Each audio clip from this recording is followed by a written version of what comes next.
Buenas noches, familia, amigos, hermanos, bienvenidos a una semana más de nuestra transmisión de Romanos.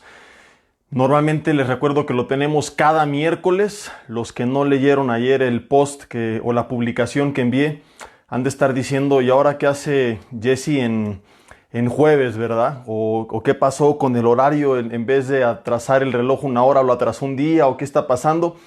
Y bueno, lo que sucede es que regularmente tenemos este estudio todos los miércoles sin falta a las 8 de la noche. Hace 15 días no lo tuvimos porque salimos rumbo a la Riviera Maya, al retiro de matrimonios de Vida Nueva para el Mundo que hace cada año con el doctor Armando Alducin. Dirán, qué padre que te fuiste a disfrutar. Sí disfrutamos, pero los últimos días, los primeros días, pues bueno, fueron más cuestiones de trabajo. Así que por eso nos quedamos otros días más a disfrutar. Y también porque luego hay hermanos que olvidan su maleta, entonces uno tiene que hacer el esfuerzo por ellos de dar toda la vuelta por el hotel, ver que no hayan olvidado sus maletas, alguna cartera o algo por el estilo. Y bueno, pues llegamos ayer en la tarde a la Ciudad de México. En teoría yo tenía que haber estado aquí en la casa de todos ustedes a las 7:30, pero entre una y otra cosa se fue retrasando, aunque a fin de cuentas entendí por qué, puesto que en el camino el Señor nos dio la oportunidad de poder compartir su palabra y esperemos que la semilla sembrada sea de bendición. Entonces, pues a fin de cuentas no pudimos tener ayer nuestro estudio de Romanos. Por eso es que hice una publicación por ahí de las 7 de la noche comentándoles que lo íbamos a pasar para el día de hoy. Así que hoy nos toca jueves de Romanos. Ahí en tu lugar donde quiera que estés, excepto si vas manejando, cierra tus ojos, vamos a orar, a poner este tiempo en manos de Dios, mientras yo me acerco a mi cámara únicamente para desactivar, no la opción de que ustedes comenten, pero sí de que yo los vea durante el mensaje. Les recuerdo que siempre leo todos los comentarios, discúlpenme por no responder todos y cada uno de ellos, la verdad que son muchísimos y prefiero pues invertir ese tiempo, ¿verdad?, en otras cosas, salvo, no me lo tomen a mal, salvo cuando en verdad lo amerita, ¿no? Cuando hay alguna duda, algún problema, por supuesto que sí, pero si me pongo a responder a todos y cada uno, saludos, bendiciones, etcétera, etcétera, a veces llegan a ser 400, 500, hasta 600 comentarios hemos llegado a tener acabando las transmisiones, y no hablo de las de domingo, sino de las de los miércoles, y pues sería imposible, ¿no? Me tomaría toda la noche y parte de la madrugada. Y pues bueno, por eso es que no respondemos todos los comentarios, pero les prometo, miren, les juro por este pescadito que tengo en mi coche en la parte de atrás, no se puede decir delante de Dios y no se los diría, que no dejamos de leer ni uno solo de los comentarios. Así que me voy a acercar únicamente para desactivar la opción de leerlos en vivo, porque distraen, pero ustedes ahí escriban lo que quieran. Vamos a orar. Señor, te damos gracias en esta tarde, noche, porque ayer no pudimos tener este estudio, pero hoy tú nos permites, Señor, estar con vida y tener el tiempo, Padre, para recibir de tu palabra. Pedimos que este mensaje sea de bendición, que tú quites todo estorbo de en medio, que nada en esta hora se interponga entre tu palabra y nosotros, y que seas tú, Espíritu Santo de Dios, la única influencia ejercida sobre nuestras vidas en esta noche, Señor. Que esta palabra sea como una semilla sembrada en tierra fértil que produzca fruto, y que nada en el ambiente físico, ni emocional, ni espiritual, Padre, se levante como una barrera. Quita toda barrera, toda distracción, todo tipo de opresión. Te lo pedimos en el nombre de Jesús y te damos gracias. Amén. Y bueno, antes de continuar, les recomiendo que acabando el estudio, ahí en mi página le bajen un poquito y vean la última publicación donde pongo una noticia bastante interesante de algo que muchos venimos diciendo desde hace siglos. Pero en fin, vamos a enfocarnos en Romanos para no hacer enojar a nadie por otro tema que no tiene que ver con el estudio del día de hoy. Así que nos limitamos a nuestro estudio de Romanos. Romanos capítulo 3, vamos a terminar hoy el capítulo 3. Si tú quieres ponerte al corriente y escuchar los 32 mensajes anteriores, pues bueno, ahí están en mi página de Facebook, en la sección de videos. Buscas ahí todos desde el principio, están desde el 1 hasta el 32. O la próxima semana lo estaré sacando en USB o para descarga digital, los que prefieren escucharlo en MP3 en el auto, para que en vez de que vayas escuchando a Paquita la del barrio o algo más terrorífico todavía, a Loret de Mola, a López Dóriga, a Denise Merker, que es de las peores cosas que puedes hacer, ¿verdad? Escuchar a Televisa, que te quiere atontado en tu casa viendo sus programas y sus taranovelas y sus notas y todas estas cosas raras, pero dije que no íbamos a salirnos del tema. En vez de que pierdas el tiempo en eso, mejor que vayas escuchando la palabra. Hoy terminamos Romanos capítulo 3, vimos en los últimos mensajes mi vida sin Dios versus mi vida con Dios, donde Pablo comienza a describir cómo es el ser humano sin Cristo. Y termina en el versículo 19 del capítulo 3 diciendo, pero sabemos que todo lo que dice, lo que la ley lo dice a los que están bajo la ley, para que toda boca se cierre y todo el mundo quede bajo el juicio de Dios, puesto que, como ya vimos, nadie es capaz de cumplir la ley. Y esto mismo es lo que él, digo entre comillas, concluye. O sea, concluye antes de este subtítulo que le puso el hombre, pero su discurso continúa. Y miento, no hemos terminado todavía el capítulo 3, terminamos esta parte donde él termina de demostrar que todo ser humano, por causa del pecado, está destituido de la gloria de Dios, pero ya viene ahora a hablar de la justificación por medio de la fe en Jesucristo. Entonces, es lo que quería decir y me confundí un poquito, pero el capítulo 3 no ha terminado, sino como esta declaración o toda esta serie de demostraciones mediante este discurso que tiene como finalidad enseñarnos que tanto judíos como griegos no se salvaban del juicio de Dios, puesto que todos habían pecado. Dice el versículo 20, ya que por las obras de la ley, ningún ser humano, subráyalo y enséñaselo a tus amigos judaizantes, ningún ser humano será justificado delante de él. ¿Por qué? Porque la ley no fue dada para justificarnos delante de Dios, sino que dice que por medio de la ley es el conocimiento del pecado. Yo no sabría qué es pecado si no tuviera una ley que me lo dijera. Dios no podría juzgar al mundo si no le hubiera dado una ley que le dijera por qué va a juzgar al mundo. Como ya algún día lo expliqué, si cambian las leyes de tránsito, la autoridad antes tiene que notificar. A mí no me pueden poner una multa por una ley que no existe. Tampoco pueden inventar una ley, mantenerla en secreto y después juzgarte por haberla quebrantado cuando jamás te notificaron. Entonces, siempre cuando hay cambios en las reglas de tránsito, durante algunas semanas previas se está avisando a la ciudadanía para que luego no haya de que a mí no me avisaron. Aquí está la ley, de modo que no hay pretextos. Y es lo mismo que Dios hace con el ser humano, para que en el día del juicio final nadie diga, oye, pero yo no fui tan malo. Bueno, aquí hay una ley que dice que sí lo eres, por medio de la ley. Y este es el único propósito de la ley, es el conocimiento del pecado. La ley tuvo como objetivo enseñarnos cuán pecadores somos, no para llenarnos de condenación, sino para enseñarnos nuestra necesidad de Jesucristo como Señor y Salvador. La primer mala noticia que nos da la ley es que no podemos cumplirla.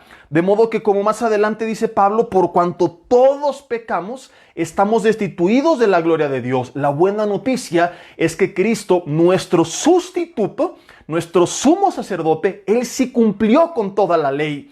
Y Él se presentó en nuestro lugar en la cruz del Calvario como sacrificio delante de Dios para pagar por nuestros pecados, para que si tú y yo creemos en Él, debido a que en el sistema judicial de Dios, si un justo o inocente pagaba por el culpable y el culpable se arrepentía, en este caso nosotros, la justicia del inocente se le imputaba al culpable, que era libre de toda falta, puesto que un sustituto había pagado en su lugar. Esto se conoce en teología como la doctrina de la sustitución y será parte de lo que estaremos viendo más adelante en Romanos, donde ya comienza a hablar ahora de las buenas noticias.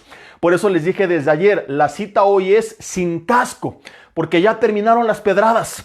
Y yo siempre se los he dicho, tenemos que enseñar toda la palabra. Y cuando lo estudiamos sistemáticamente, capítulo a capítulo, versículo a versículo, guardamos nuestro corazón del extremo de solamente hablar lo que suena bonito y de convertirte en una persona pues que omite algunas porciones de la palabra que le confrontan y terminar pues predicando un evangelio humanista, desenfocado y descontextualizado, o de ir al extremo de únicamente hablar de las palabras que confrontan y todo aquello que es duro y que es fuerte, ¿verdad? Y no dar jamás una palabra de ánimo. Tenemos que enseñar todo el consejo de Dios y la Biblia es hermosa. Hemos durante semanas sido confrontados y Dios nos ha enseñado cuánto necesitamos de su presencia y vivir una vida rendida a sus pies. Y ahora vienen, queridos hermanos, amigos, familia, las próximas semanas, buenas noticias, porque después de haber visto nuestra realidad, el propósito del Espíritu Santo que inspira a Pablo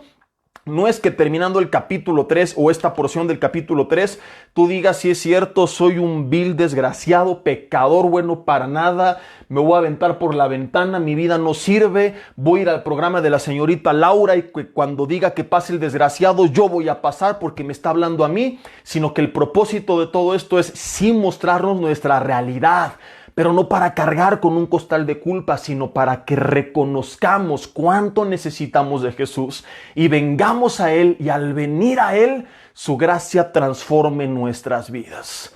Y de esto hablaremos esta noche a través de este tema que he titulado El poder de la gracia. Vamos a aprender cosas increíbles, hermosas, impactantes, versus o contra el poder de la ley.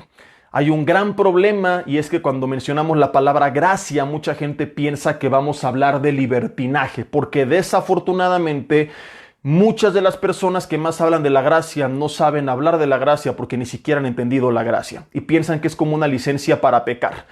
Entonces los legalistas, pues bueno, en vez de abrazarla, la aborrecen porque venden un evangelio, ambas partes, que no es bíblico. Y hoy yo quiero que veamos de forma bíblica y centrada cómo los dos extremos no son correctos, algún día lo vimos, y qué es realmente vivir una vida en la gracia, qué es realmente lo que pasa en mi vida cuando yo la entiendo y la abrazo. Y vamos a ver cómo nuestra vida es más pura y más íntegra, y hay más convicciones y hay más santidad que incluso aquellos que están intentando vivir bajo la ley. ¿Cómo es esto posible? Es lo que vamos a ver esta noche. La ley.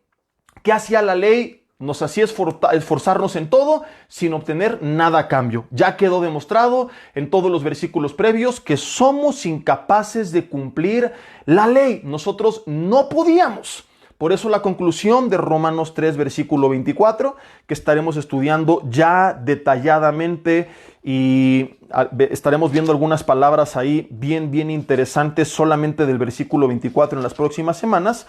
Pero me adelanto nada más a leerte que la conclusión es la siguiente. Estamos en Romanos capítulo 3, dice el versículo 23, por cuanto todos pecaron y están destituidos de la gloria de Dios, siendo justificados, versículo 24, gratuitamente por su gracia. ¿Por qué fui justificado? ¿Por la ley? No. Fui justificado, que significa ser declarado justo delante de Dios por su gracia. ¿Qué es gracia? Es un regalo inmerecido.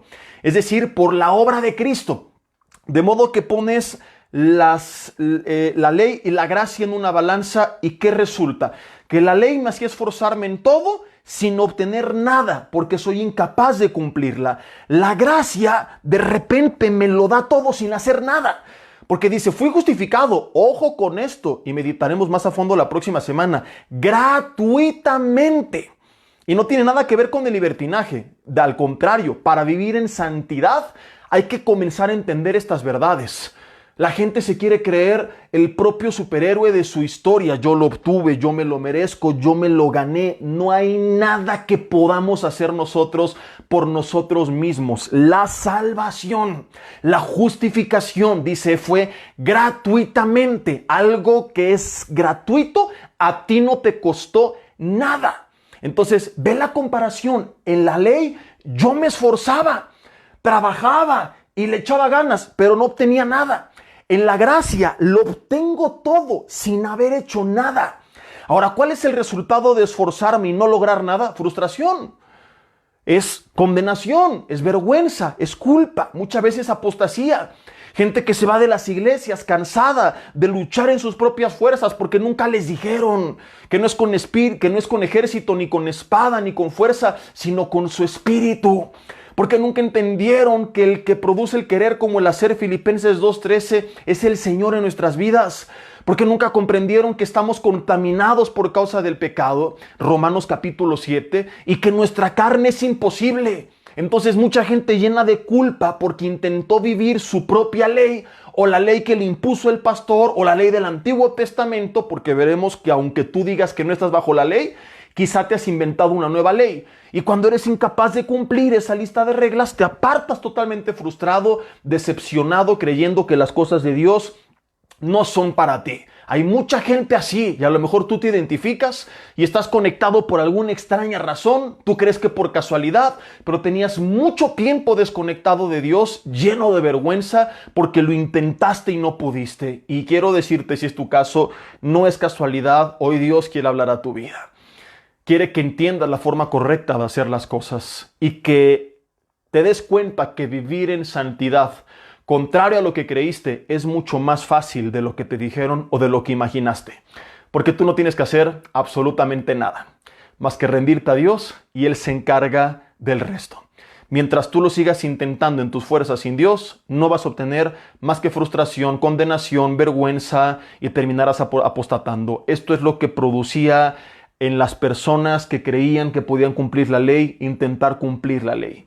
Pero ¿cuál es el resultado de obtener todo sin hacer nada? Que te digan, Cristo murió por ti, pagó por ti, tú solo tienes que poner tu confianza en Él, tu esperanza en Él, buscarle, rendirte. Es gratitud, es quebrantamiento, es enamoramiento.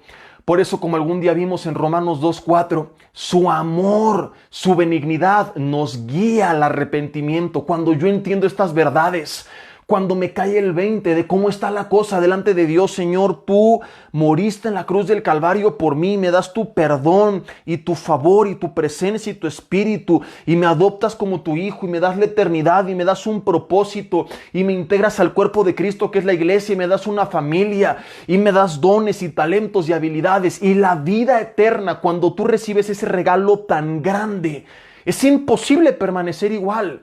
Es imposible ser indiferente y decir, muchas gracias, voy a seguir pecando. No, al contrario, tanto amor te impacta tanto que dices, yo no quiero participar del reino de las tinieblas. Yo quiero servirte, yo quiero conocerte, yo quiero buscarte, yo quiero agradarte, yo quiero hacer tu voluntad. Y todo esto no por imposición, no porque te dijeron lo tienes que hacer, órale, o si no te va a chupar el chupacabras y te va a jalar el diablo las patas y te va a pasar aquello y el otro. No, tú ya no lo haces por imposición, ya no lo haces porque estás buscando méritos, lo haces por gratitud ante aquel que te lo dio todo cuando no lo merecías nada. ¿Qué haría un niño de la calle que lleva 10 años viviendo, mendigando, siendo abusado? Está al borde del suicidio y una persona llena de amor, una familia con recursos espirituales, emocionales, materiales, le dice, te quiero adoptar como mi hijo. Y lo empieza a tratar como su hijo y a amar como su hijo y a llevar con ellos como su hijo y le da un lugar en su mesa como su hijo y en su casa como su hijo. ¿Acaso este niño pensaría dentro de sí, mugre familia gacha, me voy a ir a la calle y los voy a matar a todos? Por supuesto que no. A menos que esté mal de la cabeza, pero una persona con tantito uso de razón diría, ¿y por qué recibí yo todo esto? ¿Y cuál será la actitud natural de una persona con un poquito de corazón? Decirle a aquella familia, gracias, y amarles, y aprender a conocerles como su padre y como su madre, y aprender a convivir con ellos. Si yo fuera ese niño, yo no me apartaría de aquellos padres, yo diría, yo quiero conocer más estos personajes. Porque son tan distintos que otros que me vieron y me humillaban y me menospreciaban y me veían feo. Porque ellos me adoptaron. Porque ellos me dan todo. Si no reciben de mí nada, si ya tienen otros hijos, si no me necesitaban. Yo sentiría un deseo de conocer más de estas personas. Y querido hermano, ese niño no es un niño hipotético, somos tú y yo. Papá Dios nos dio el espíritu de adopción por medio de Cristo. Por medio de la obra de Cristo, más bien dicho. Nos ha adoptado como sus hijos. Y exactamente esa era nuestra condición.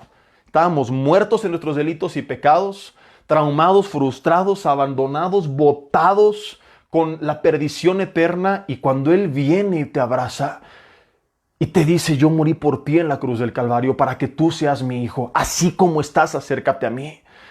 Así como estás, ven a mi presencia. Creo que el deseo natural de toda persona que cree estas verdades es decir, yo quiero conocer a mi Padre. No es de que el pastor ahí está cada domingo, órale, tienes que conocerlo, tienes que orar. No. No me lo tienen que decir, yo lo quiero conocer. ¿Quién es ese personaje? ¿Quién es esa persona con tanto amor que me mira de esa forma, que me abraza de esa forma, que me perdona de esa forma, que me adopta de esa forma? Porque es que sin necesitarlo de repente me dio todo sin que yo hiciera nada. Y entonces nuestras vidas comienzan a ser totalmente transformadas. y buscamos agradarle y honrarle y hacer su voluntad y servirle y conocerle y pasar tiempo con él, entendámoslo, no por imposición, sino según Romanos 2:4, porque hemos entendido su benignidad. Hemos comprendido cuán bueno es Dios. Y cuando alguien lo entiende, se cumple el resto, que es que su benignidad nos guía al arrepentimiento. Alguien que no lo ve de esta forma no ha entendido realmente la gracia. Y por eso es que abusa de ella, en vez de que deje que lo transforme. Porque la gracia viene y te lo da todo, aun cuando no lo mereces y no hiciste nada por ganarla. Aquella mujer adúltera que Jesús perdonó, es cierto que tiene que haber una transformación. Ojo, no estoy llevando este mensaje a libertinaje. Y si has escuchado mis mensajes, sabes perfectamente que estoy totalmente en contra de este tipo de evangelio. Yo he dicho, tiene que haber una transformación, pero la transformación no es el prerequisito para venir a la presencia de Dios. No es el prerequisito para ser hijo de Dios, es el resultado de haber venido a la presencia de Dios y haberte convertido en hijo de Dios. Aquella mujer adúltera, Jesús le dijo, vete y no peques más, pero antes le dijo, yo no te condeno. Antes de pedirle un cambio, Él le manifestó su gracia. Y el resultado de esa gracia fue una transformación en la vida de esta mujer. He puesto siempre el ejemplo de Moisés. No subió al monte de Jehová porque su rostro resplandeció. Primero subió y luego bajó con un rostro resplandeciente. El problema de mucha gente es que quiere brillar y cambiar sin haberse rendido primero a Dios. Y muchas veces la iglesia tiene la culpa de esto porque queremos exigirle a la gente que cambie para acercarse a Dios, que cambie para que sean dignos de venir a mi iglesia, que así como está vestido no puede entrar a mi iglesia, que así como habla no puede entrar a mi iglesia. Entonces, ¿cuándo va a cambiar? Si tú crees que la persona puede cambiar sin Cristo, ¿para qué lo invitas a que escuche de Cristo si Él solo puede, no? Nos tiene que caer al 20 a todos, congregantes, líderes, maestros, pastores. El equilibrio entre estos dos extremos opuestos. Sí tiene que haber un cambio. Sí tiene que haber fruto de arrepentimiento. No puede la gente abusar de la gracia. No es bíblico que una persona, sobre pretexto de que Dios es amor, lleve 20 años revolcándose en el lodo y jugando con el pecado. Tiene que haber un cambio, sí, pero no antes de acercarse a Dios. Y mientras tú le sigas poniendo requisitos y condiciones para que se acerquen a Dios, la gente nunca va a cambiar. Nuestro mensaje tiene que ser que son bienvenidos así como están, no para quedarse así como están, sino para que sean transformados. Pero para que sean transformados tiene que haber un encuentro. De otra forma no se va a poder. Entonces, cuando alguien se va al otro extremo de predicar la gracia como una licencia para pecar y como Dios te ama, peca y no pasa nada porque Él te ama, pues bueno, este tipo de personas no han entendido realmente la gracia. Lo que ellos predican no es gracia, es desgracia. Cuando tú la entiendes, cuando comprendes, primera de Juan 4:10, que en esto consiste el amor de Dios, no en que nosotros le amamos, sino en que Él nos amó primero. Vuelvo al ejemplo del padre que adoptó al niño. Primero Él lo amó, Dios nos amó, nos tomó, nos levantó, nos rescató, nos dio su amor a su Hijo unigénito en la cruz del Calvario. Nuestra vida comienza a ser, escúchame, lo voy a demostrar, más íntegra, más apasionada, más pura que aquellos que están bajo la ley. Y dices, ¿cómo si yo no tengo una ley? Bueno, porque la gracia no baja la moral, la gracia eleva la moral.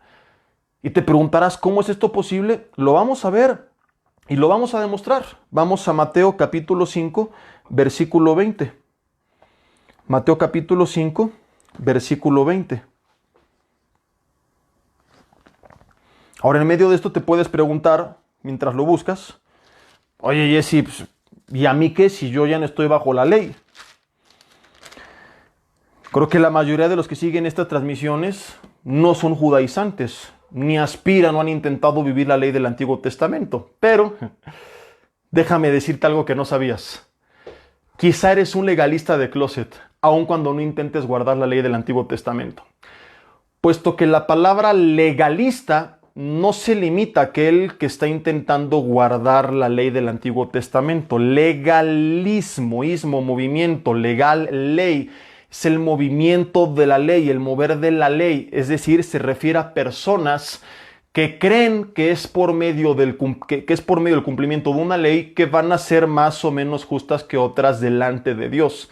Entonces, aunque es verdad que muchas iglesias y pastores y cristianos no aspiran a vivir bajo la ley del Antiguo Testamento, no se dan cuenta que hicieron a un lado esa ley, pero se inventaron una nueva ley.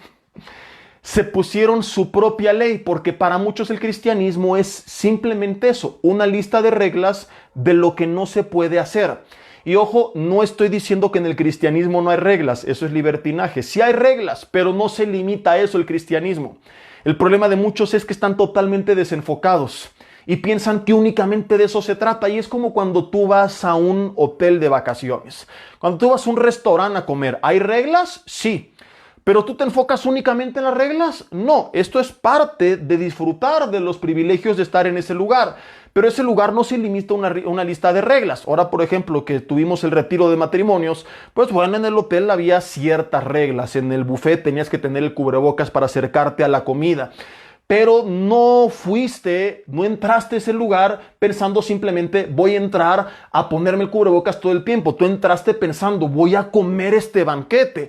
Lo otro va implícito, pero tu mente está enfocada en lo que te vas a comer.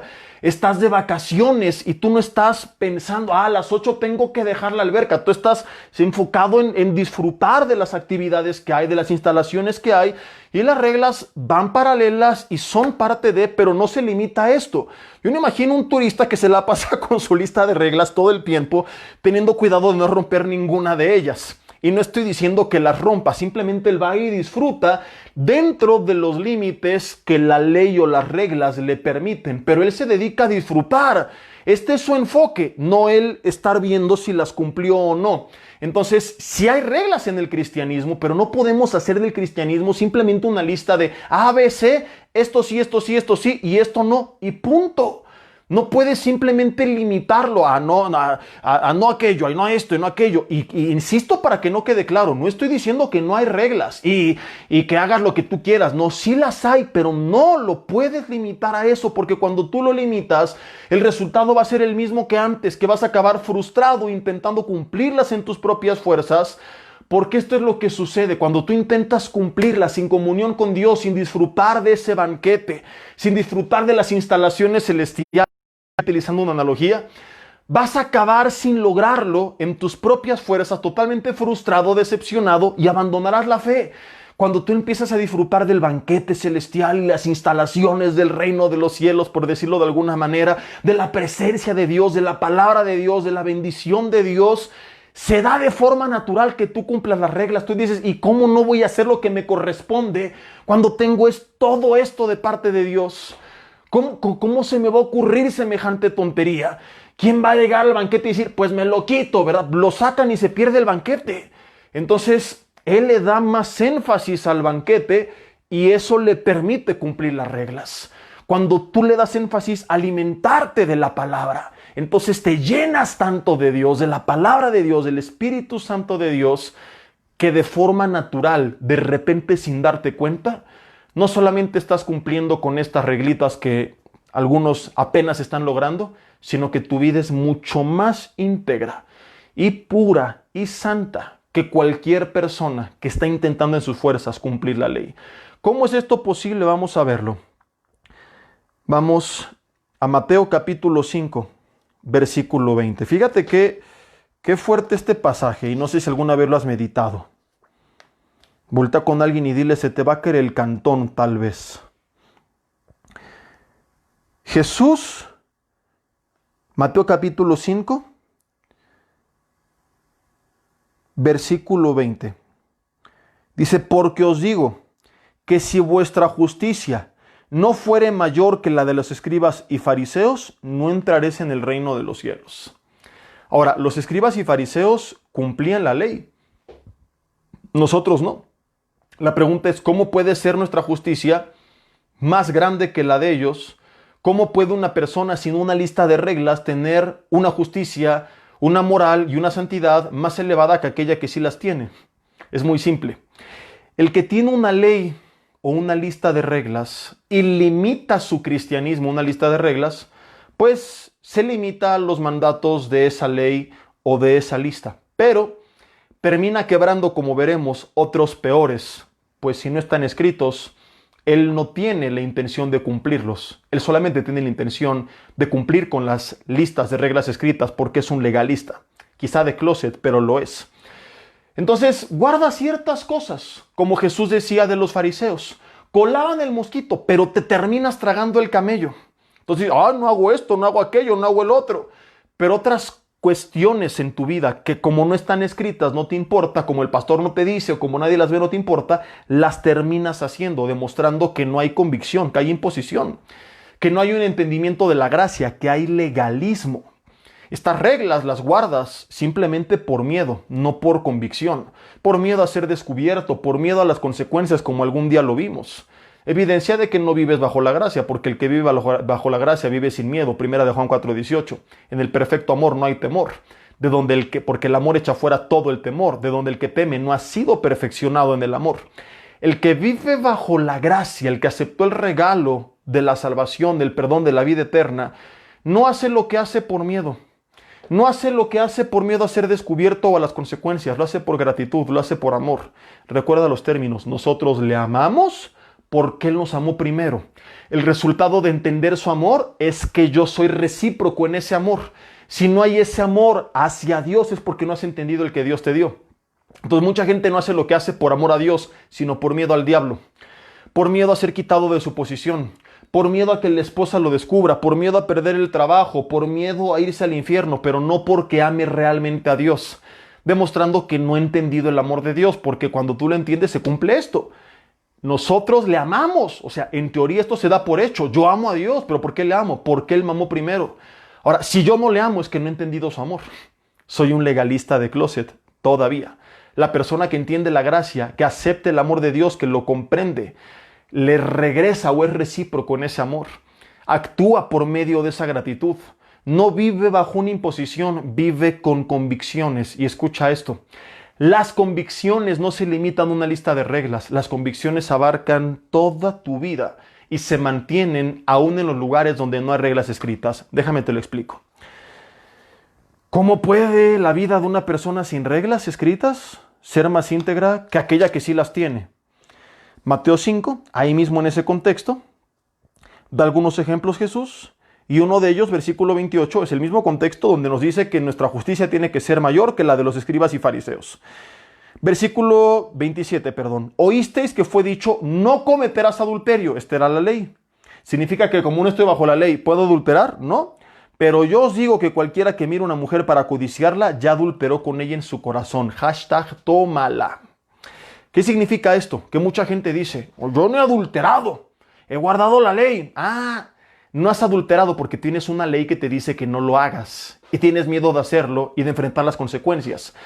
Pero cuando tú puedes garantizar que nadie te va a ver, adulteras en tu corazón. No adulteras físicamente por miedo a perder tu familia, tu reputación, etcétera, etcétera.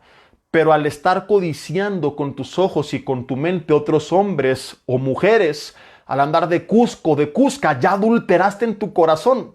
Pero con eso no tienes ningún problema porque nadie lo ve. Entonces, tú no has entendido la gracia, tú eres un legalista. El legalista dice, me cuido de esto. El que entiende la gracia dice, me cuido de agradar a Dios, de hacer la voluntad de Dios porque Él lo ve, porque a Él lo amo, porque con Él estoy agradecido. Porque no se trata de si me cacha mi esposa o si me cachan en la iglesia. Se trata de que yo quiero honrar a mi Creador, de que yo quiero hacer la voluntad de mi Padre que me ama. Y hay mucha gente que si no adultera físicamente no es porque tenga la convicción, sino simplemente por temor a las consecuencias. De modo que te preguntas, ¿por qué no están pecando? ¿Porque están arrepentidos? No, porque tienen miedo a las consecuencias, porque son legalistas de closet. Si les garantizaras que no va a haber consecuencias, cometerían adulterio sin problema. No robarás, no, yo nunca he robado. Y yo te he puesto este ejemplo, ¿cuántas veces en la cuenta no se les olvidó cobrarte, por ejemplo, el postre? Y tú te diste cuenta. Y en vez de voltear con el mesero y decirle, joven, ¿se le olvidó cobrarme el postre? Te haces pato. Y todavía hasta lo quieres cristianizar y disfrazar de espiritualidad. En vez de decir, soy un carnal, bien tranza, aprovechado, abusivo. No, fue una ofrenda. El Señor nos bendijo, hallamos gracia. Ajá. Hallaste gracia cuando te dijeron, esto es cortesía de la casa. Pero si no te lo dijeron y se les olvidó, Señor, se paga. Se reporta y no te haces pato. Porque cada que tú te haces pato, estás demostrando que no tienes convicciones. Que la única razón por la que no robas millones es porque no tienes la posibilidad de hacerlo. Pero que si te garantizaran que tú puedes hacerlo y que no vas a ser descubierto, que no va a haber consecuencias, te lo pongo por escrito, que con la mano en la cintura tú lo harías, como lo hacen muchos políticos a los que tú juzgas. Porque ellos lo hacen, porque tienen la posibilidad. Tú no lo haces, no porque seas mejor que ellos, sino porque no tienes la posibilidad. No, Jesse, yo jamás, claro que sí, no te hagas pato. Si no tuviste el valor para reportar un postre de 20, 50, 100, 150 pesos, depende de dónde te lo comiste. Si no tuviste la capacidad, la honestidad y la moral de ser honesto con menos de 200 pesos, ¿qué te hace creer que serías honesto al tener la oportunidad de llevarte 200 millones de pesos a la bolsa? Si ni con 200 pudiste hacerlo. Jesús dijo, el que es fiel en lo mucho también es fiel, el que es fiel en lo poco también es fiel en lo mucho. Ni te hagas pato con que tú serías fiel en lo mucho si no eres fiel con lo poco. Mucha gente que dice, Señor, cuando tú me bendigas, yo voy a sembrar en el ministerio. No es cierto. Cuando Dios te bendiga, vas a ser más avaro que lo que eres ahora. De hecho, generalmente las iglesias son sostenidas no por los ricos que asisten, no te creas, sino por clase media, a veces baja, que es más fiel que muchas veces los ricos, que aman el dinero y que no se quieren despojar en lo más mínimo de él. Vuelvo a lo mismo. Es muy fácil hablar y prometer, pero ya cuando tienes las cartas puestas sobre la mesa, el resultado es muy distinto. Como la historia de un revolucionario que llega a su general y le dice, señor revolucionario, usted por el movimiento y por la causa, si tuviera 5 autos, ¿los daría? Claro que sí, mi general, los 5 autos los daría por la causa. Y si tuviera 10 casas, también las daría, mi general. Oye, si usted tuviera 10 millones de pesos, ¿los daría para el movimiento y para la causa? Por supuesto que sí, hasta la muerte. Es más, no daría 10, daría 20 millones de pesos, general, todo lo daría. Muy bien, revolucionario. Oiga, y si tuviera 3 gallinas, ¿usted las daría? 3 gallinas. No, esas no, oiga. Y dice, ¿y por qué daría 5 autos y 10 casas y 20 billones y no daría 3 gallinas? Dice, pues porque esas sí las tengo. O sea, es muy fácil prometer de lo que no tenemos. Pero ¿qué estamos haciendo con lo que sí tenemos? ¿Qué estamos haciendo con lo que ya Dios puso en nuestra mesa? Es muy fácil decir, si yo fuera político sería honesto. No, Señor, sé honesto con ese postre. Es muy fácil decir, si yo tuviera más tiempo, jugaría más con mis hijos. No, empieza a hacerlo en el tiempo que tienes. Si yo tuviera más tiempo, buscaría más de Dios. ¿Y qué haces con los 10 minutos al día que te sobran? ¿Y qué haces camino al trabajo? ¿Y qué haces camino de regreso del mismo? Dejemos de autoengañarnos y seamos honestos. Muchas veces somos legalistas de closet. Hacemos lo que hacemos solo cuando hay reglas escritas que nos dicen que lo tenemos que hacer. Cuando no lo hacemos. Porque vivimos bajo una nueva ley que nosotros nos inventamos. Entonces, ¿qué nos demuestra todo esto? Que las listas, las reglas solo pueden influir en ciertas áreas de tu vida. La gracia transforma tu vida entera.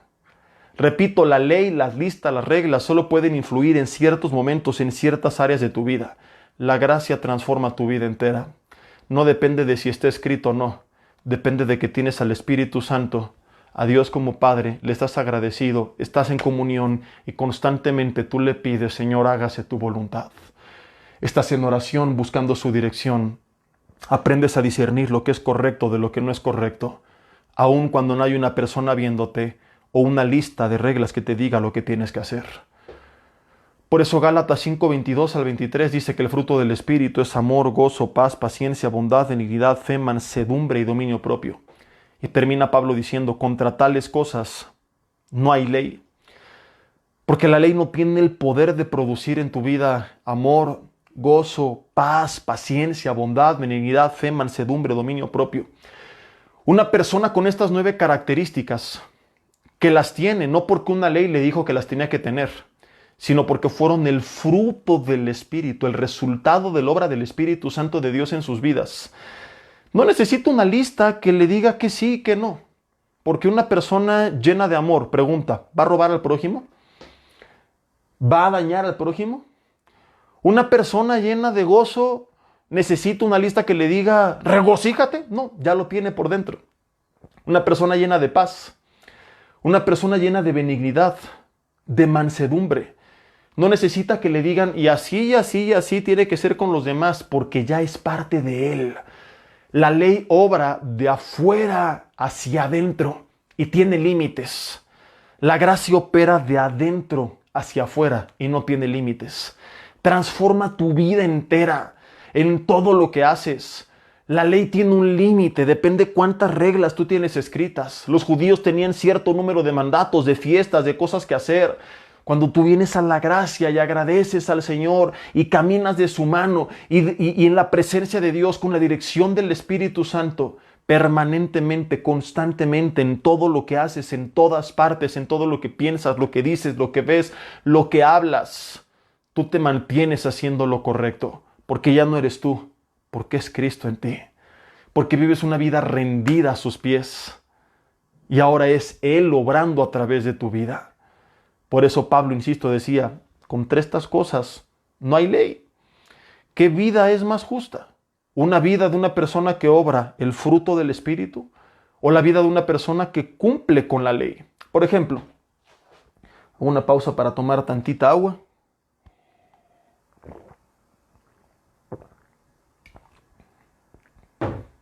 Listo.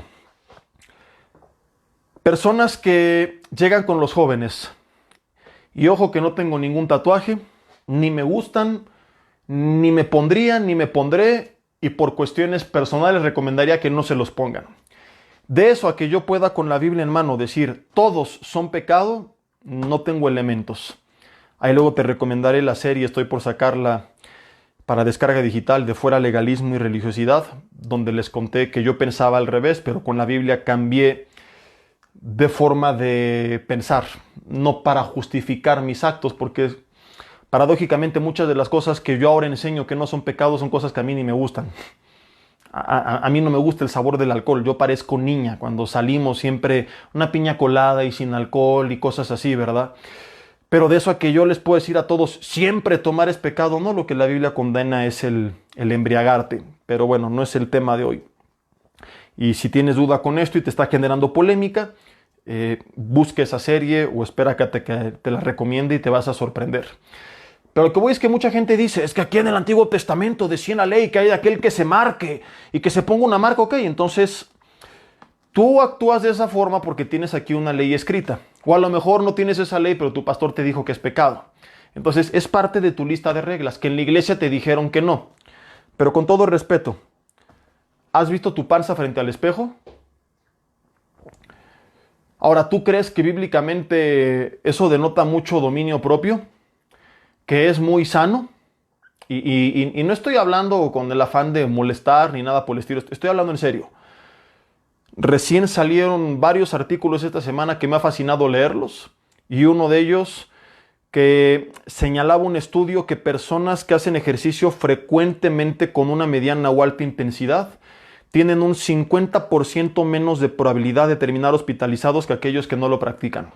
Que es prácticamente imposible que tú mueras por COVID si practicas deporte y si te mantienes con una vida sana. No con un buen físico. Hay gente con un buen físico que no es sana porque se mete cosas raras o no come bien. Hablo de gente que en verdad se cuida. Y evidencia de ello, dime cuántos deportistas, gente en realidad que se cuida, no los que se meten cosas raras, ¿no? Sino personas profesionales que tienen pruebas antidoping de vez en cuando. ¿Cuántos de ellos hay hospitalizados de gravedad? ¿Cuántos de ellos han muerto? No los vas a encontrar. Entonces, desde hace muchos años yo he insistido, mis hermanos, nuestro cuerpo es el templo del Espíritu, no la catedral. Está bien, ya le hizo una ampliación, ahora llame a la máquina demoledora y regrésela al tamaño original. Entonces, vuelvo a este punto. Si crees, porque tienes una lista de reglas, que eres muy bueno y muy justo, y que te sientes con el derecho de decir, ¡ay, ese joven tiene un tatuaje, aleluya! ¿Y tu estado físico qué? Ah, pero como en tu iglesia esto no se enseña, no te sientes mal, porque no hay una lista de reglas. Porque no hay un pasaje explícito que te diga algo por el estilo, ¿verdad? Sin embargo, es parte de cuidar tu templo, que es tu cuerpo, que es el templo del Espíritu Santo. Pero no lo entiendes porque no caminas en la gracia, en comunión con Dios. Necesitas una lista de reglas que te lo diga. Gente que dice, yo nunca falto a la iglesia, yo voy el domingo, el día del Señor, y ahí estás. Y de repente faltó una familia, un par de domingos al año. ¡Ay! ¿Cómo es posible? Y lo que tú nunca supiste es que quizá andaban de viaje con su familia, pero no dejaron de buscar del Señor, de orar juntos, de leer la palabra juntos, de pasar tiempo con Dios. Y que invirtieron como Dios les manda tiempo con su familia. No, pero faltaron el domingo. Bueno, ¿y tú de lunes a sábado cuánto tiempo pasas con tu familia? Y hay gente que no falta ningún domingo, pero que a lo mejor ni busca a Dios de lunes a sábado, o que no pasa tiempo con su familia de lunes a sábado, porque necesita una lista de reglas que se le ordene. ¿Qué demuestra con esto esta persona? Que no tiene el amor del Espíritu Santo motivándole a buscar a Dios todos los días, motivándole a pasar tiempo con su familia todos los días. Simplemente es un legalista que se siente más justo porque va el domingo mientras que otros no van. Los judaizantes que dicen, nosotros guardamos el sábado, ese día tenemos paz, felicidades. Nosotros tenemos paz lunes, martes, miércoles, jueves, viernes y sábado, y domingo también. Nosotros tenemos paz las 24 horas del día, los 365 días del año. Ese día apartamos para Dios. Nosotros apartamos toda nuestra vida para Dios. Te terminamos ganando. Se me hace de lo más ridículo escuchar un debate entre que si el día del Señor es el sábado o el domingo. El día del Señor son todos los días. La iglesia primitiva se congregaba en sábado o en domingo. Se congregaba todos los días. Hechos 2, 42 al 47. Perseveraban todos los días en el templo y en las casas, en la comunión los unos con otros, en el estudio de la palabra, en la doctrina de los apóstoles, en la oración, etcétera, etcétera, etcétera. ¿Por qué? Porque estaban enamorados de Dios, porque no estaban pensando en qué lista de reglas tenían que cumplir y qué día decía la ley, sino que ellos querían vivir permanentemente en comunión con Dios. Un cristiano que solamente está pensando, ese es el día del Señor, y el resto de los días ignora al Señor, aunque no cumpla la ley del Antiguo Testamento, es igual de fariseo que los fariseos de la Biblia. Es igual de legalista que todas estas personas. El judaizante que dice, hay que gozarnos en las fiestas, esto dice la Biblia. Ahora en la gracia no nos gozamos en las fiestas, nos gozamos todo el tiempo. Ahora, como Pablo dice en Filipenses 4 del 11 al 13, sea cualquiera nuestra situación, estamos contentos porque Cristo nos fortalece. La iglesia primitiva, termino con este ejemplo. ¿Sabes cuántas reglas escritas tenía? 4. 4. Cuando empezaron justamente a preguntarse, a debatir si tenían que guardar o no la ley, se reúnen los apóstoles, lee luego todo Hechos capítulo 5, y buscan en oración la dirección de Dios, y en ese concilio el Espíritu Santo los guía, y dice Hechos capítulo 5, versículo 28, fue la respuesta que les dieron. Hechos capítulo 5. No, ya me estoy perdiendo. Entonces lee todo Hechos hasta que lo encuentres. Lo voy a buscar y lo voy a postear cuando termine el mensaje, porque no tengo aquí forma. Es más, sí, lo voy a buscar aquí de una vez para dárselos. Ahorita les digo cuáles son esas 4 reglas. Sí tengo internet aquí.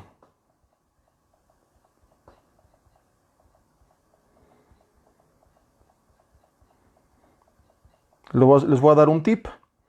Cuando tengan algún texto que recuerden cómo va, pero no se acuerden cuál es la cita, pueden buscar una concordancia como esta, la concordancia Strong's, y ahí por la palabra buscarla, o consultar a Santo Google poniéndole cómo va el texto. Aquí yo estoy poniendo, ha parecido bien al Espíritu, no imponeros ninguna carga necesaria. Le doy clic y me manda Hechos 15. Es que el diablo borró el número 1, no era Hechos 5. El diablo mandó un virus, lo voy a poner de una vez aquí, y me borró el 1. Es Hechos capítulo 15.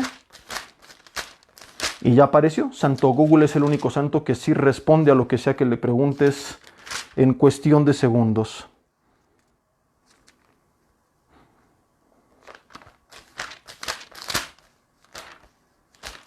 Hechos capítulo 15.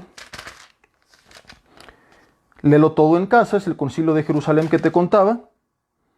Y dice, ha parecido bien al Espíritu Santo y a nosotros no imponeros ninguna carga más que estas cosas necesarias. 1, que os abstengáis de lo sacrificado a los ídolos. 2, de sangre. 3, de ahogado. 4, y de fornicación. De las cuales cosas, si os guardareis, bien haréis, pasadla bien. Y cuando reciben este mensaje dice que se regocijaron porque fue de gran consolación. Solo 4 reglas tenían, ¿no es impresionante esto? No había una lista de 200 mandamientos en la iglesia primitiva. Y te pregunto, ¿era una iglesia carnal? ¿Mundana, corrompida, porque no tenía reglas? No, porque ellos sí entendieron la gracia. No estaban en el extremo de tener 200 reglas que les dijeran qué hacer, ni en el extremo de decir, ay, como no hay reglas, hagamos lo que queramos porque Cristo nos ama. Fue la iglesia más increíble que tú pudiste haber conocido. Todos los días, Hechos 2, 42 al 47, todos los días se reunían a estudiar la palabra, a orar, a alabar a Dios, a servir a los demás, a predicar la palabra. Tenían en común todas las cosas. Me da tanta risa y a veces tristeza cuando escucho a los cristianos peleando de si el diezmo es o no bíblico y ya no es de la ley o si es de la ley. Y tú dices, si te quieres poner a jugar al teólogo con el Nuevo Testamento, mi hermano, saldrías perdiendo porque efectivamente ellos no daban una parte, ellos lo daban todo. Porque eran personas generosas que amaban a Dios y que había tanta necesidad. No estoy proponiendo que den todo, no estoy utilizando esto para manipular nada ni a nadie, simplemente es un ejemplo. Había tanta necesidad porque hoy en día una persona a través de un teléfono como este puede predicarle a muchas personas al mismo tiempo. En ese entonces no había redes sociales. Si quieres llegar a mucha gente tenías que enviar a muchas personas. Se tienen que enviar a muchísimas personas a predicar la palabra a todo el mundo. No es como hoy que tú vas y vienes en un fin de semana del otro lado del mundo y predicas en un fin de semana a miles de personas. En ese entonces los viajes terrestres, a pie, a través de vehículos, en barco, tomaban meses de ida y meses de regreso, años a veces para que una persona llegara a otras partes del mundo. Meses de alimentos, de hospedaje, de gastos de traslado. Entonces la iglesia lo entendía y era una iglesia generosa. Era una iglesia que bendecía porque entendía la necesidad y no había ninguna ley que les obligara a hacerlo. No lo hacían porque una ley les dijera, sino porque habían conocido del Señor, porque habían entendido su amor, porque estaban agradecidos y porque querían que otros escucharan del mensaje. No andaban debatiendo que si sí, que si no. De ellos nacía voluntariamente hacer todas estas cosas. No había una lista de reglas que dijera, tienen que servir, ¿verdad? Hoy muchos necesitan que alguien les diga, ¿y tú para cuándo vas a servir? Llevas 20 años en tu iglesia y en el buen sentido de la palabra no sirves para nada. Porque necesitas que alguien venga y te lo diga. Y que te diga, aquí dice que tienes que servir. Ellos dice que tenían favor para con el pueblo. De ellos nacía salir y ayudar y bendecir y servir de alguna forma porque estaban agradecidos. No había una ley que se los dijera, pero sí la gracia del Señor que los quebrantó tanto que le dijeron, Señor, queremos servirte. Mi hermano, si tú necesitas una lista de reglas escrita para hacer la voluntad de Dios, eres un legalista. Un legalista de closet. Porque necesitas esto, una nueva ley que te diga lo que tienes que hacer. En cambio, quien vive bajo la gracia no busca pretextos para no hacer la voluntad de Dios, sino todo lo contrario. Busca pretextos para honrarle, para amarle, para servirle, para compartir de Él, para que la gente escuche su palabra, porque lo ama, porque está agradecido, porque entendió su amor y porque le ama, puesto que Él le amó primero. De modo que concluyo preguntándote qué tiene más poder para cambiar una persona. Enseñarle toda una lista de reglas que, vuelvo a insistir, no estoy diciendo que no las hay, o enseñarle la gracia de Dios y a depender de Dios y a buscar a Dios. Durante años yo traté de hacer las cosas bien en mis fuerzas, no lo logré, terminé frustrado. Simplemente me alejaba porque lo quería lograr en mis propias fuerzas y yo no podía cumplir con esa lista. Un día en oración el Señor solamente puso esta palabra en mi corazón. Jesse, búscame como nunca antes lo has hecho y verás si no transformo tu vida. Había muchas cosas que tenían que cambiar. En lo que Él me habló, me hizo ver que tenían que cambiar. Pero fíjate el orden. Búscame y transformo tu vida. El orden no fue transforma tu vida y cambia con tu propia ley para que entonces me busques. Fue primero búscame y yo transformo tu vida. Es cuando le dije, Señor, me gustaría prometerte perfección, pero no sé si voy a poder. Hay una cosa que puedo garantizar que voy a cumplir, es rendición. Le dije, te prometo que doy en adelante, nunca más me voy a soltar de tu mano. Dios, le dije textualmente, quisiera prometerte que no voy a volver a fallar. Pero solo puedo cerciorarme que si llegase a fallar 100 veces, te prometo que lo voy a intentar de nuevo 101 veces. Y así ha sido mi vida. Muchas veces me he equivocado y he fallado y no he hecho la voluntad de Dios. Pero cada vez que esas cosas suceden, no es un pretexto para apartarme y tirarme al suelo y no levantarme lleno de culpa y de condenación, sino más bien para tomarme de su mano, porque he entendido que solamente así puedo hacer su voluntad. Te puedo decir que literalmente transformó todas las áreas de mi vida. Sueños, pensamientos, formas de ver, de hablar, absolutamente todo Él lo cambió. Pero el cambio no fue el prerequisito que Él me impuso, que yo me impuse para acercarme. Fue el resultado, mi hermano, de haberme acercado a Dios. De haber creído que me amaba, que me aceptaba, que me estaba llamando y que me daba su perdón. Si yo no hubiera entendido y aceptado su gracia, ¿cómo me acerco a Él? ¿Qué es lo que le pasa a mucha gente? Ya fallé, ¿cómo voy a venir? No, qué vergüenza, qué pena. Hebreos dice, acércate confiadamente. Concluyo con esto. Acércate confiadamente al trono de la gracia. No para abusar de ella. No es para, ay, voy a seguir pecando, no. Sino porque allí vas a hallar el oportuno socorro que necesitas para levantarte. Tiene que haber un cambio en tu vida, sí, pero no va a ocurrir hasta que te acerques. Y no te vas a acercar hasta que le entiendas. Que Él está ahí y que aunque no lo comprendas, debido a que Cristo murió por ti en la cruz del Calvario y pagó por tus pecados y los míos, si tú le pides perdón y te arrepientes, Él borra todos los pecados y te mira completamente justo. No por tus obras, porque esta justificación, como lo vimos, fue gratuita, por su gracia.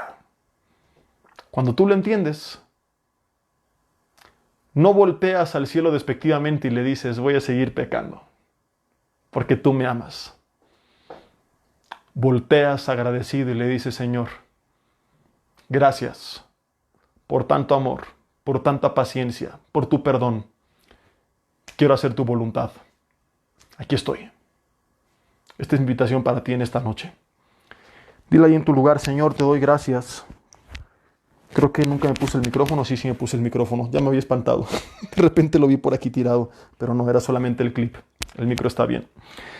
Señor, gracias te doy esta noche por tu palabra. Señor, perdón si he abusado de la gracia y perdón si he sido un legalista de closet. Si he hecho lo correcto solo cuando ha habido una lista de reglas que me dice lo que tengo que hacer. Alguien viéndome cumplirlas. O yo consciente de que si no las cumplo habrá consecuencias. Puedo decir que entendí la gracia y vivo bajo ella. Cuando empiezo a hacer lo que es correcto, por convicción, sin que nadie me vea, y aún sabiendo que podría hacerlo sin haber consecuencias. Esa es la vida que quiero vivir. Pero no la puedo vivir en mis propias fuerzas. Dile, Dios, estoy cansado de intentarlo en mis fuerzas. De haberme impuesto una propia ley que no he podido llevar a cabo.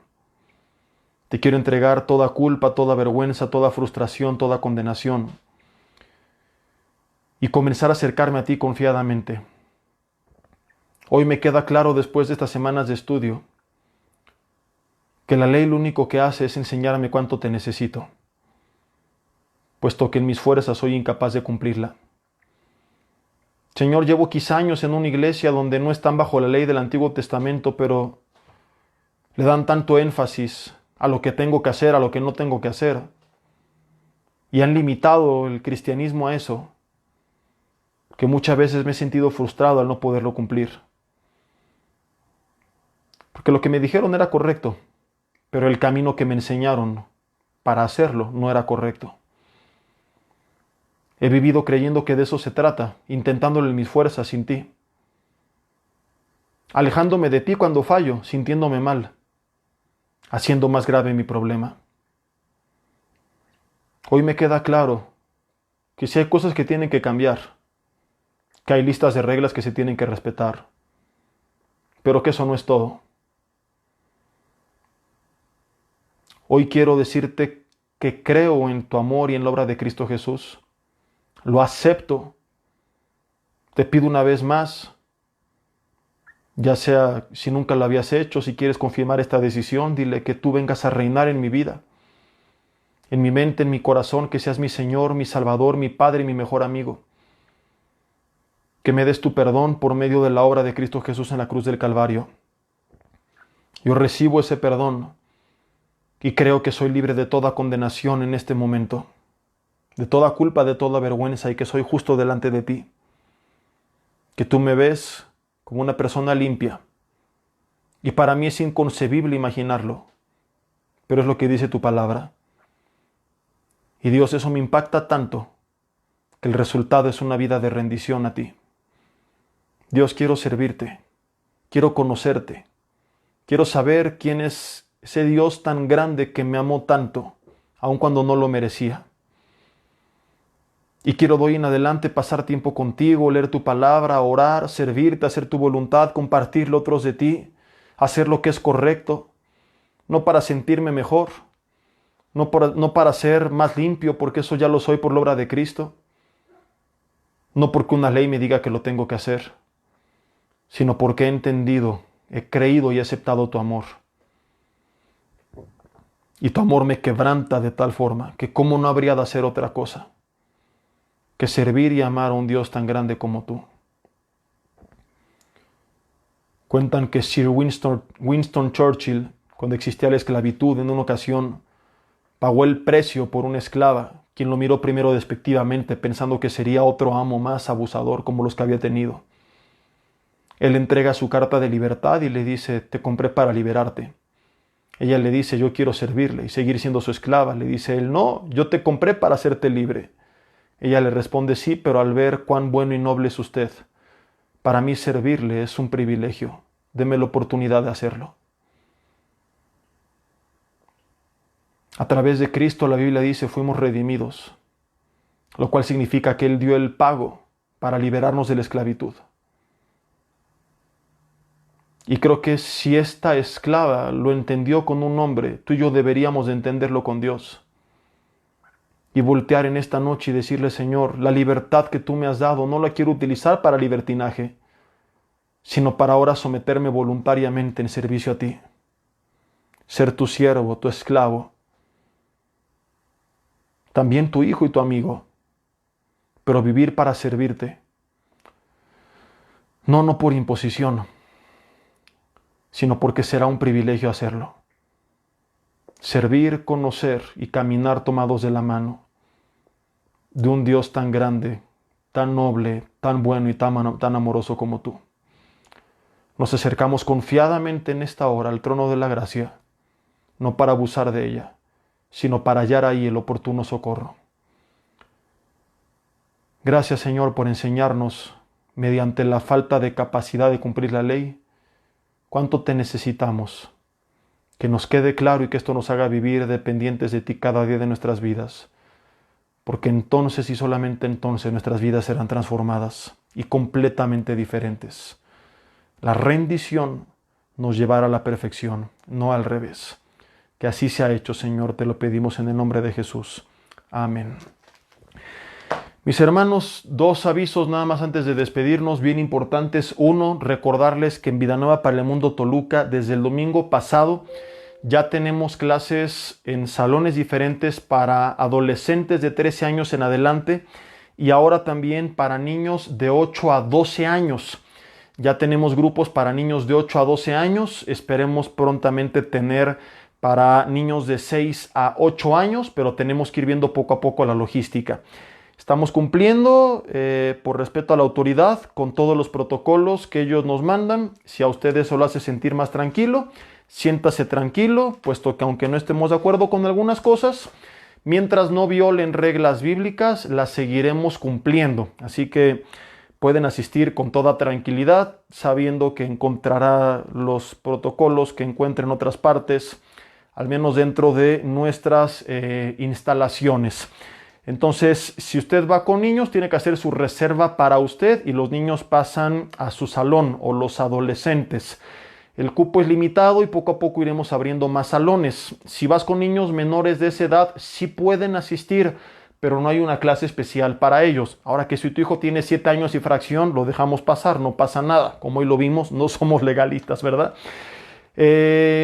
Si quiere quedarse contigo en el auditorio, lo puede hacer sin problema. Si va a ocupar silla, tiene que reservarle lugar. Si se queda en su silla con usted, no tiene que reservarle lugar. El link de descarga, no de descarga, el link de descarga de los boletos para este domingo está ya en nuestras redes sociales. En mi página está publicado justo abajo de este mensaje, acabando la transmisión. Se va a la página de un servidor, Jesse Bermúdez, y le da para abajo, va a ver este mensaje. Si lo quieres compartir otra vez, ahí lo puedes hacer. Y abajito está, creo que la publicación que hice hace rato, con este epidemiólogo de Harvard comentando cosas interesantísimas. Y abajo está el link donde le das clic, seleccionas el servicio al que vas a asistir y la cantidad de lugares que quieres reservar. Le tomas una captura de pantalla o le tomas foto, eso lo muestras a la entrada y adelante. Si no sabes cómo hacerlo, asiste el domingo y en la entrada cualquiera de los servidores puede ayudarte a realizar allí mismo tu reserva, pero te recomiendo que lo hagas desde antes, sobre todo si vas al segundo servicio, que es donde se acaban los lugares desde el sábado en la tarde. En el primero y tercero regularmente no hay problema y siempre tenemos lugares de sobra. Un servidor continuará este domingo con la serie SARS-CoV-2 en el primer y segundo servicio, y en el tercer servicio estará continuando con la serie que está dando de las emociones, el pastor Yoshi. Los invitamos el domingo a que asistan, a que no dejen de congregarse. Y los viernes tenemos jóvenes a las 7 de la noche, ahí no se requiere reserva previa. Y el último aviso es solamente recomendarles la serie de la semana, que son 31 conferencias en MP3, es la serie de Crisis y el curso de Finanzas Bíblicas para familias y para matrimonios.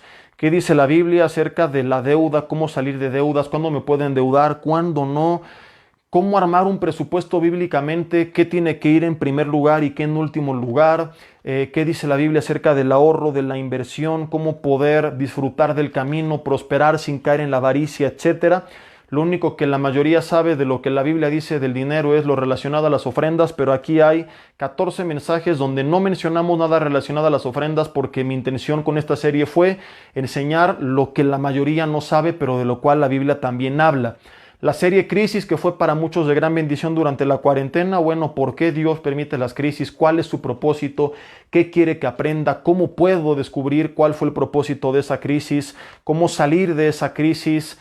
¿Cómo reaccionar a esa crisis? ¿Cómo gozarme en medio de ella? Son mensajes que sé que serán de gran bendición y las pueden llevar el domingo en la iglesia de Toluca en USB, o los que no asisten aquí, se les puede enviar a través de un link para descarga digital y que en su teléfono, computadora, auto, donde sea, las puedan escuchar. También en esta publicación pongo el link donde tú puedes ver todos los detalles acerca de cómo adquirirlos, ¿verdad? Y si no puedes adquirirlos, yo siempre les digo, tienen la opción de aportar lo que quieran. Si no pueden aportar nada, díganmelo y yo con mucho gusto les mando el link de descarga sin costo. Ya si me chamaqueaste, es tu problema con Dios, yo confío en tu palabra, ¿verdad? Les recordamos que, porque nos han preguntado, lo que cobramos no es la palabra. Yo pongo este ejemplo: cuando alguien compra una Biblia, no está pagando la palabra, está pagando el material, tiempo, logística, personal, recursos, etcétera, invertidos para que la palabra impresa llegue a nuestras vidas. Pagar la palabra sería imposible. Lo mismo es con todos los materiales de los pastores en Vida Nueva para el mundo. Lo que cobramos es, y digo cobramos entre comillas, porque es una aportación sugerida y opcional. O sea, no dejamos a nadie sin palabra por falta de recursos. Regalamos más de las pocas que llegan a pagar. Y aquellas que aportan, pues bueno, lo que se aporta no es por la palabra, sino por el costo del tiempo, recursos, personal, etcétera, etcétera, en edición, producción, distribución, bla, bla, bla, para que la palabra llegue a tus vidas. Por si tenías la duda, pues bueno, es importante aclararlo. Mis hermanos, nos vemos el domingo, si Dios quiere. Que pasen excelente semana, que Dios los bendiga, pasen bonita noche y estamos despedidos. Tan tan.